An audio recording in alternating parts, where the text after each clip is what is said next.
Intel est viré. Parti. Ici. Ici. Voilà. C'est parti. Il s'agit du nouvel ordinateur portable de création Ultima Asus ProArt P16 16 pouces. Et pour la première fois, ce n'est plus sur la plateforme Intel. Et maintenant, est-ce une bonne nouvelle?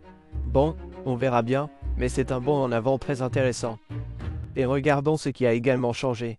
Cette vidéo vous est présentée par Dell, la marque de référence pour les personnes à la recherche de performances fiables et d'une excellente qualité de fabrication et de conception. Que vous soyez un joueur, un créateur ou une entreprise, ils ont une solution pour vous. Saviez-vous que Dell propose constamment des offres sur son site web et que vous pouvez économiser des centaines de dollars? Et si vous êtes étudiant, vous pouvez bénéficier d'une réduction supplémentaire de 5 à 10% sur le prix déjà réduit grâce au programme d'achat étudiant de Dell. Je vais laisser certaines de mes offres préférées dans la description de la vidéo ci-dessous. J'ai récemment acheté 2 de mes ordinateurs portables Dell préférés, et l'un d'eux bénéficie d'une réduction de 600 dollars. Restez à l'écoute pour les vidéos à venir. Merci, Dell, d'avoir sponsorisé cette partie de la vidéo.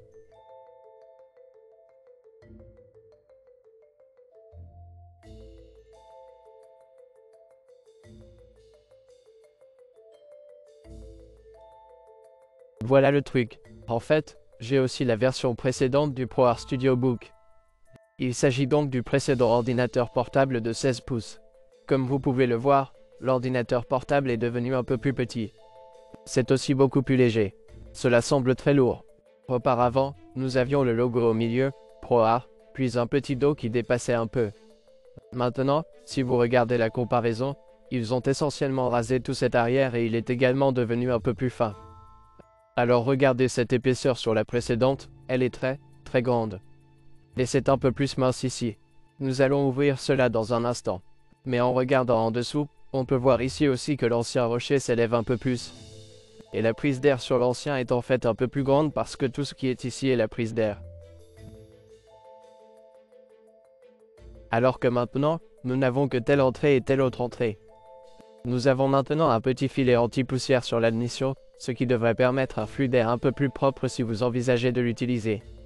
Donc, lorsque l'on regarde le haut, sur le côté gauche, sur le nouveau, on a une prise combo casque et micro, un USB type à 10 gigabits, un USB pour 40 gigabits par seconde car c'est un CPU Ryzen maintenant. Oh, ce n'est plus Intel.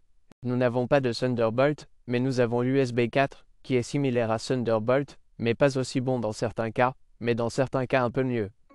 HDMI 2.1 et la prise d'alimentation ici. L'ancien avait l'emplacement pour carte SD sur la prise combo casque et micro gauche et un port USB à 10 gigabits. En regardant à l'arrière, le nouveau n'a aucun port à l'arrière. L'ancien avait un port HDMI, une prise d'alimentation CC et un port Ethernet gigabit, en fait, ce qui est intéressant. Et puis sur le côté droit de l'ordinateur portable, le nouveau a l'USB-C. Il s'agit seulement d'une vitesse de 10 gigabits. Il ne s'agit pas d'USB 4 ou de Thunderbolt, mais d'un USB type à 10 gigabits et d'un emplacement pour carte SD, qui est UHSI. L'ancien avait un VO Kensington, un USB type à 10 gigabits par seconde et 2 ports Thunderbolt 4. Il semble donc que nous ayons échoué dans les ports avec le nouveau modèle. Cela a changé, donc si nous regardons le nouveau clavier, nous n'avons plus de pavé numérique. L'ancien avait un pavé numérique sur le côté droit, ce que j'aime vraiment. Pour un ordinateur portable de 16 pouces, je sais que ce n'est pas aussi beau esthétiquement et c'est peut-être plus joli s'il est un peu au milieu. Mais je trouve le pavé numérique vraiment utile, même en tant que créateur. La charnière est très élégante à l'intérieur, alors qu'auparavant, elle était en quelque sorte bombée dans la conception. Ils ont donc en quelque sorte repensé une grande partie du projet. Nous avons maintenant le style Asus ici, non pas sous la forme d'un bouton physique auparavant, mais d'une véritable sorte de bouton tactile. Nous verrons cela dans une minute. Et il y a un autre petit bouton à droite. Le trackpad est devenu beaucoup plus grand que le précédent, comme vous pouvez le voir. En regardant l'écran, comme vous pouvez le voir, le nouveau rebondit un peu plus. Tu vois ça? Et quand on regarde le flex de l'écran, évidemment parce qu'il est plus fin, il bouge beaucoup plus par rapport au précédent qui bouge à peine du tout. J'essaye de le déplacer, mais c'est solide. C'est donc un peu plus épais. Il s'agit donc d'un ordinateur portable créatif, mais doté de capacités d'IA très importantes. Il y a beaucoup de matériel d'IA là-dedans. Vous pouvez voir un bouton copilote plus là-bas. Oh, les haut-parleurs étaient bons. Alors, un petit conseil ici lorsque vous essayez de configurer un PC. Shift F10 fait apparaître le centre de commande, tapez simplement OOBE/bypass NRO et appuyez sur Entrée. Et cela devrait ignorer la partie connexion à Internet. Vous n'avez donc pas besoin de vous connecter à votre compte Microsoft, car c'est un cauchemar. Voyons donc si cela se produit maintenant. Je n'ai pas Internet. Je peux appuyer dessus. Fantastique. D'accord. Enfin, le PC est allumé. Alors parlons des spécifications. Qu'est-ce qu'il y a à l'intérieur? Donc le CPU est un peu une bouchée. Processeur AMD Ryzen AI 9 HX 370. Ouah, désolé, ce n'est pas tout. Avec Radeon 890 monsieur. 890 monsieur. Ce qui est spécial à propos de ce processeur, c'est que pour la première fois, je crois que nous avons 12 cœurs sur un processeur mobile. Auparavant, nous n'en avions que 8. Je veux dire, AMD c'est un peu plus. Il y en a eu 8 sur chacun d'eux à peu près. Et puis nous avons Intel, même si nous disons comme Intel, vous savez, les processeurs i9 13 ou 14, 980HX, qui sont parmi les meilleurs qui existent. On dirait qu'il y a beaucoup de cœurs là-dedans. En réalité, il n'a pas plus de 8 cœurs P. Il s'agit de 12 cœurs P sur un processeur mobile pour ordinateur portable, ce qui est insensé car ils utilisent la nouvelle technologie TSMC 4 nanomètres. Vous pouvez ainsi emballer davantage de transistors et toutes sortes de choses. Sur la plaquette réelle, nous avons maintenant une mémoire de 64 Go qui tourne à 7500 MHz. Ouah, c'est rapide. L'inconvénient est qu'il est soudé, vous ne pouvez donc pas réellement mettre à niveau la RAM. C'est ce que tu vas obtenir. Donc, si vous êtes un créateur, je vous recommande vivement d'obtenir les 64 Go dès le départ, car cela va être énorme pour vous. Vous ne pouvez pas le mettre à niveau, mais comme il est soudé, il est ultra rapide. Mon modèle est livré avec un SSD de 2 Teraoctets installé.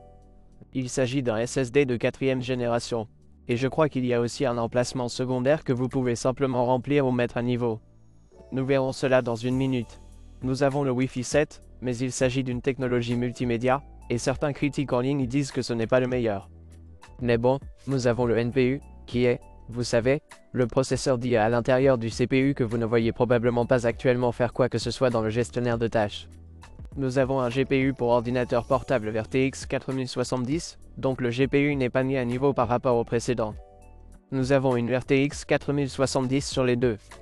Il dispose de 8 Go de mémoire GPU dédiée. Et nous avons également le GPU AMD Radeon 890M intégré au CPU. C'est donc une combinaison intéressante.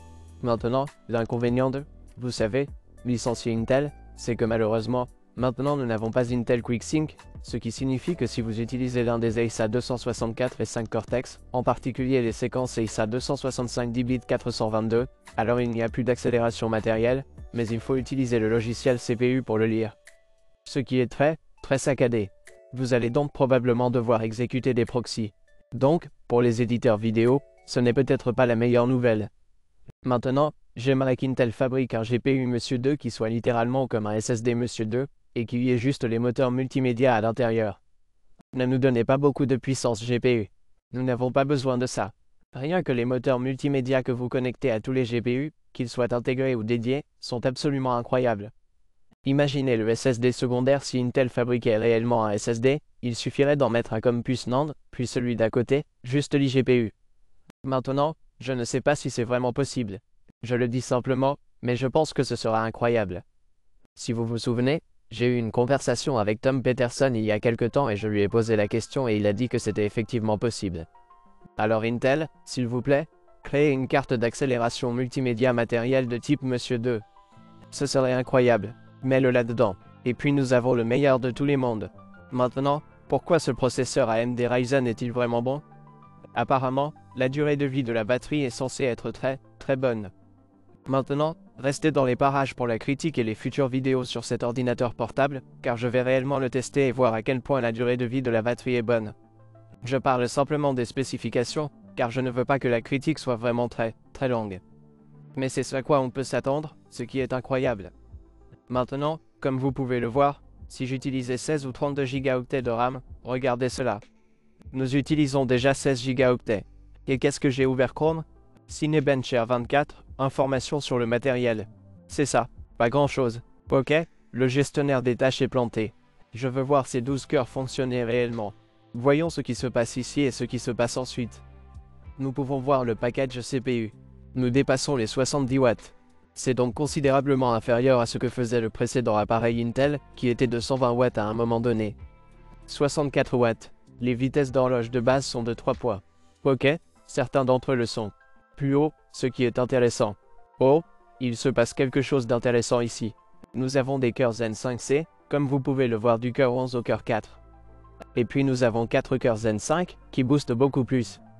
Et puis les cœurs Zen 5C boostent plus bas. Alors AMD, est-ce que vous faites aussi quelque chose d'hybride sournois? Ne s'agit-il pas tous de cœurs de performance? Que faisons-nous ici? Il fait 26,2 degrés dans cette pièce en ce moment. Et nous fonctionnons à 85,2 degrés Celsius. Mais où est notre limitation thermique? Non. Tu vois ça? C'est non. C'est bien. Non, c'est très bien. Non. Parce que les appareils Intel précédents étaient tous bridés et beaucoup. Donc 84 degrés Celsius, ils ne fonctionnent plus à 100 degrés Celsius. Maintenant, je ne sais pas s'il mesure réellement la température au même endroit, mais c'est assez incroyable. Et ce n'est même plus à son apogée.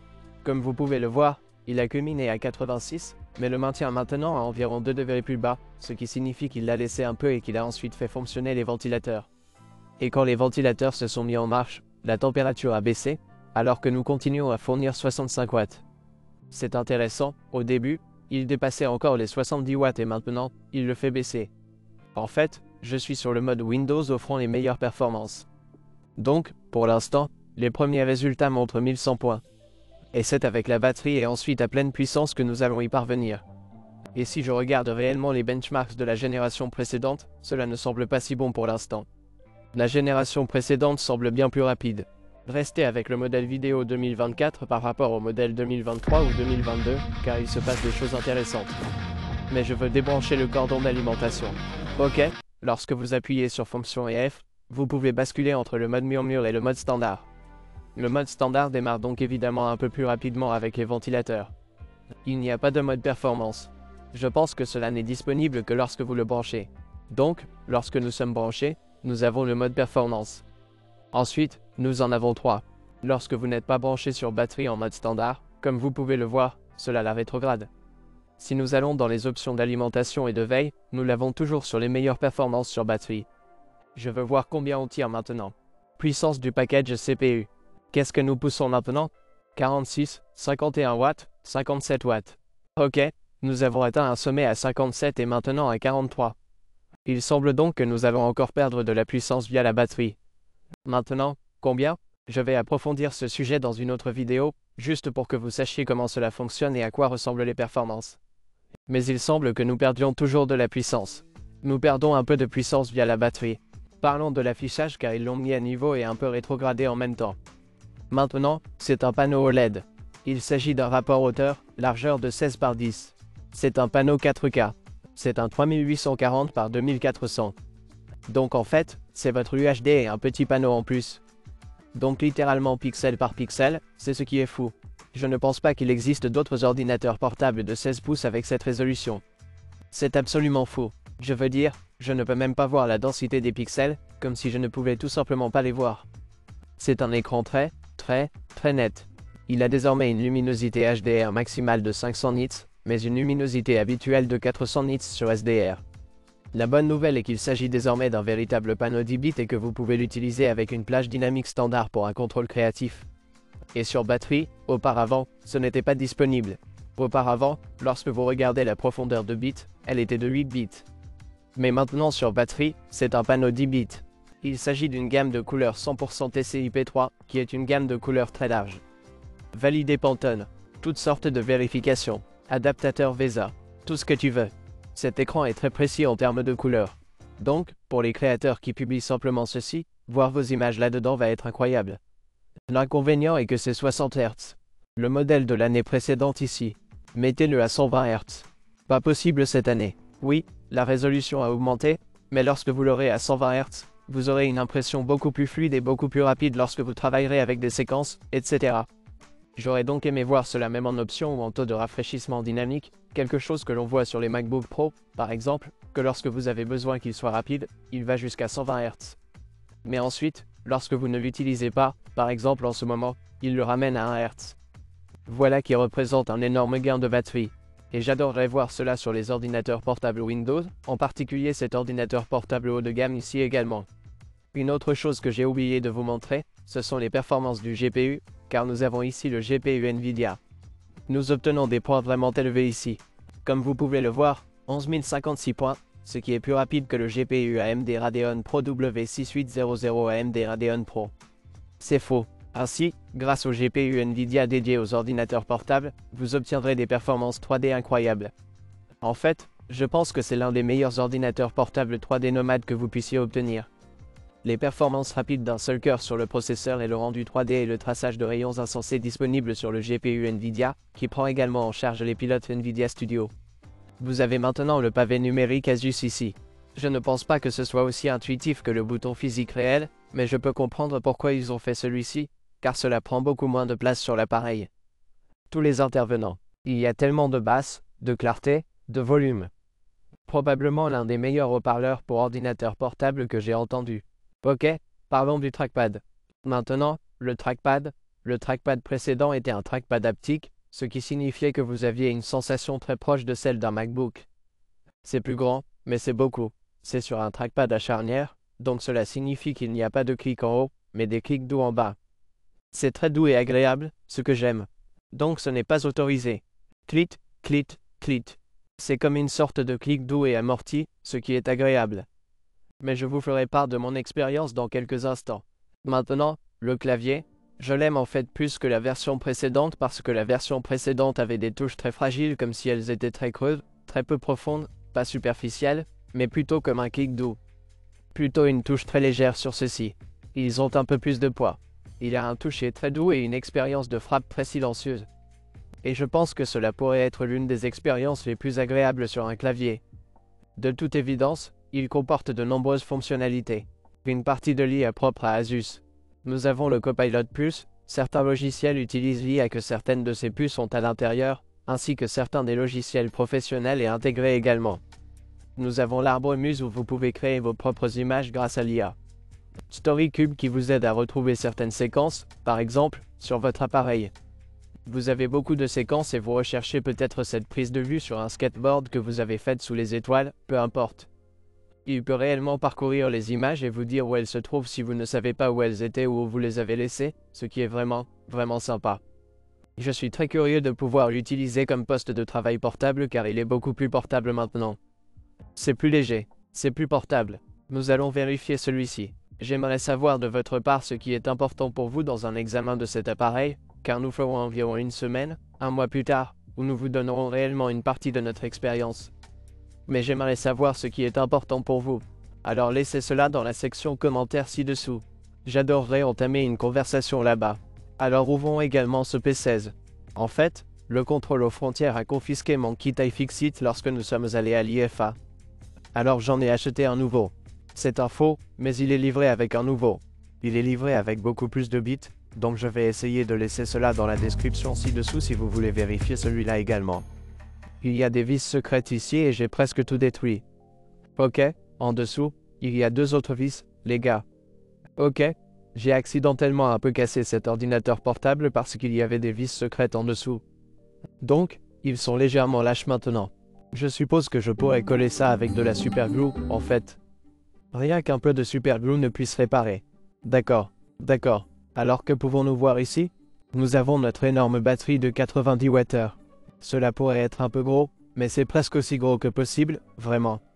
Ensuite, il est indiqué ici de ne pas démonter cette batterie, mais ils utilisent un grand nombre des mêmes batteries dans tous les différents ordinateurs portables. Il y a désormais en fait 3 fans. Comme vous pouvez le voir, il y en a un ici. Il est intéressant de noter que celui-ci n'est rattaché à aucun d'entre eux ici. Dissipateur de chaleur. Cela prend l'air de là et le souffle ensuite à travers ce dissipateur thermique latéral. Il y a un troisième fan maintenant. Donc ces deux ventilateurs passent par-dessus ces deux caloducs, puis le petit dissipateur thermique qui se trouve en dessous le souffle en quelque sorte vers l'extérieur et depuis le bas et un peu à travers, je crois que c'est là aussi. Le plus intéressant, c'est que vous devez savoir comment ouvrir cet ordinateur portable. N'oubliez pas ces jambes ou les minuscules petites en caoutchouc.